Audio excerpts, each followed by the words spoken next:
flyer. Fife was there, but he couldn't take it. Hill goes again, but he gave it straight to Waite, and Waite has made him pay the ultimate price. Big fly, Waite! Jeez. He's plucked it from nowhere. There's your competition pace setter. Can you believe it? Yes, it is only round 4, but for the first time since '98, the Kangaroos are on top of the ladder. And for the first time in his 14-year career, our special guest, Jarrad Waite, is in the top 5 players in the competition. He joins us on the couch. Welcome to you, Jarrad. G'day, guys. Thanks for having me. This is pretty rich form you're in. Let me just go through the top 5 players, courtesy of the Champion Data rankings. In 5th position, Gary Ablett. 4, Dangerfield. 3. Mitchell. 2. Goldstein. Ooh. And with 137 Champion Data points, Jarrad Waite's the #1 ranked player in the competition. This is fantastic to have you on board, Jarrad. Maybe it's a typo. You must be feeling good about your footy, though, and the decision, albeit an emotional one, to leave Carlton. We can just see there your ups and downs in your career, and since you've joined North Melbourne, it's been all up. Yeah, obviously it was a massive move for me to come over to North Melbourne, and they've been amazing my time I've been here and allowed me to play some really good footy, and yeah, just loving every moment of it. One thing that has happened since you've got to North Melbourne, you virtually haven't missed a beat. We saw you have a lot of injury interruptions, particularly in the more recent years at Carlton. What's been different? Is it methodology? Is it personnel? Is it the style of pre-season? What's enabled you to get some genuine continuity in your game? Yeah, I think North Melbourne do injury prevention better than I've ever seen.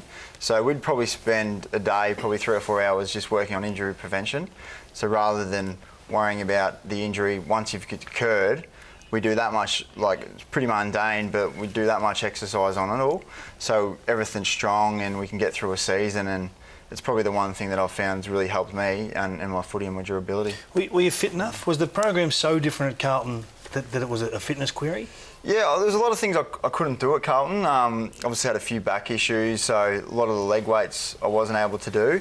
And at North Melbourne, we've just come up with alternative ways to do, like squats and leg press and stuff like that, which doesn't affect my back. So that's probably the thing that's really helped me. I feel really strong in the legs. Still got chicken legs, but I'm feeling a lot stronger and still being able to jump and use my athleticism. Jarrad, you seem to have great chemistry with the other forwards, obviously Drew Petrie, Benny Brown, here you go, Lindsay Thomas down there. Has that taken time to develop? You seem to have picked it up pretty quick. And what's your role within that? Are you more a deeper forward or more a centre forward, or it's just a mix-up completely throughout the game? Yeah, probably took a good 6 months last year. Probably second half of the season we started really gelling together. But everyone down there just is working for each other, and I remember first couple of weeks into pre-season, Drew came up to me and was like, listen, how do we work together so we can become like a really good force? So he was asking me what I do well and what he wants from me, and I was asking him the same. So try to work off each other, and the big thing is not to get in each other's way. And you've played with Bradshaw, and you just have that chemistry and you know where each other are going to be. So yeah, that's how it sort of feels at the moment. It's going really well. I was listening to Dermot speak glowingly about your marking technique, and you can quite clearly see the use of your legs. Interested in your thoughts here, whether you would take that on your chest like a Brown used to do, or if you had your time again, you'd take it out in front, because you have got good, strong hands when you go for it.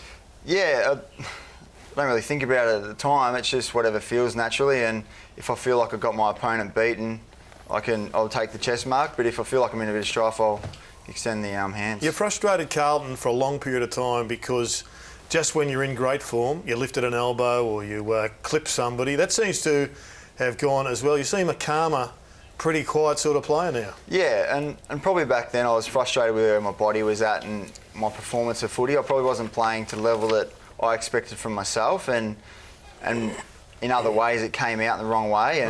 But this is where I sort of feel like I've been able to, where I'm at the moment is where I wanted to be playing for the last 10 years. So I feel like I'm finally getting some continuity, and it's taken to my later parts of my career, but I feel like I've found it now. We saw a great shot on the weekend of Ben Brown using the shot clock when we got late in the game. this is something that's just come into the game this year. Boomer telling him to take his time, use the whole 30 seconds or whatever time they're giving you to start your run up. And actually, it's fascinating, but it's smart, it's clever. How much do players look at the shot clock? How much do you use it? Well, especially late in the game, it's critical. It's no different to an NBA player playing in basketball With and the shot clock. do the shot clock. Yeah. Like, why? The rule's there for a reason, and there's got a shot clock that's visible to everyone, especially in that last quarter. If you had missed it and they go down and kick 2 quick goals, could be the difference between playing in the grand final or not. Jarrad, the weekend, obviously, all the games this season you've scored really highly, but on the weekend, again, just a few turnovers that resulted in goals to Fremantle. Was that addressed today? You can just see here a couple of bad ones. Lukey McDonald takes the mark, plays on, and it was a poor decision and poor execution on top of that. Yeah, he's probably the youngest player out there for us. See Scotty's reaction. But then you have the oldest player, or the oldest player in the competition, make a bad one as well.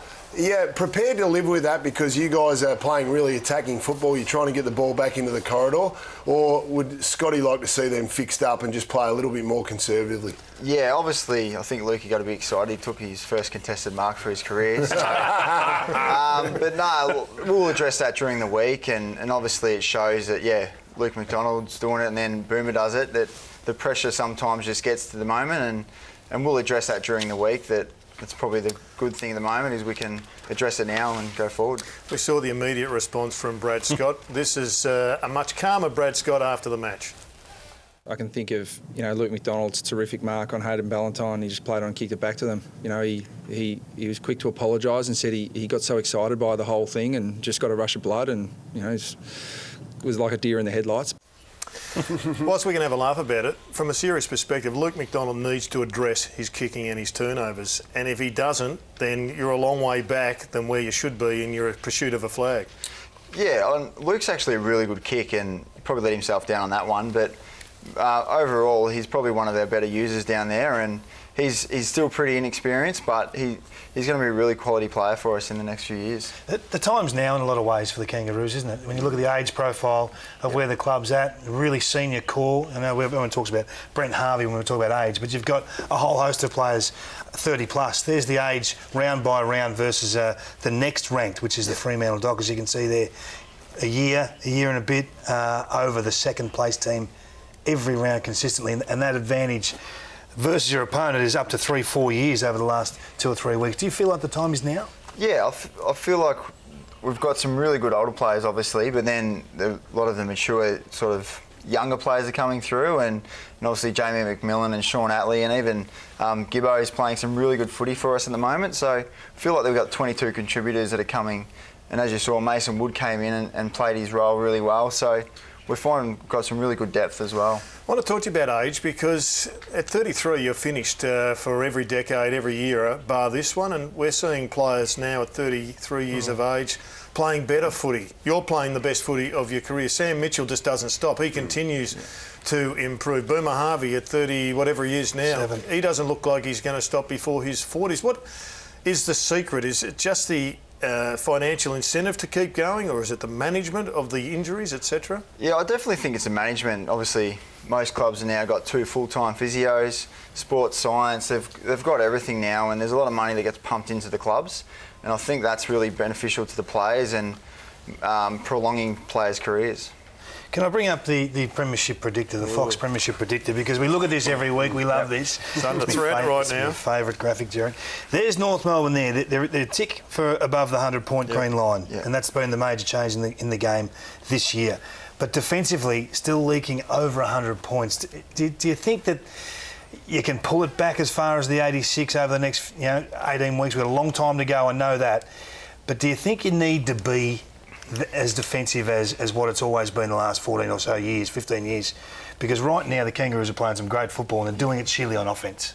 Yeah, and there's that fine balance of attack v defence, and Dennis Pagan always used to say defence is first. So, but I feel like we've got some good structures in place, and I'm finding in most games these days the scores are a lot higher.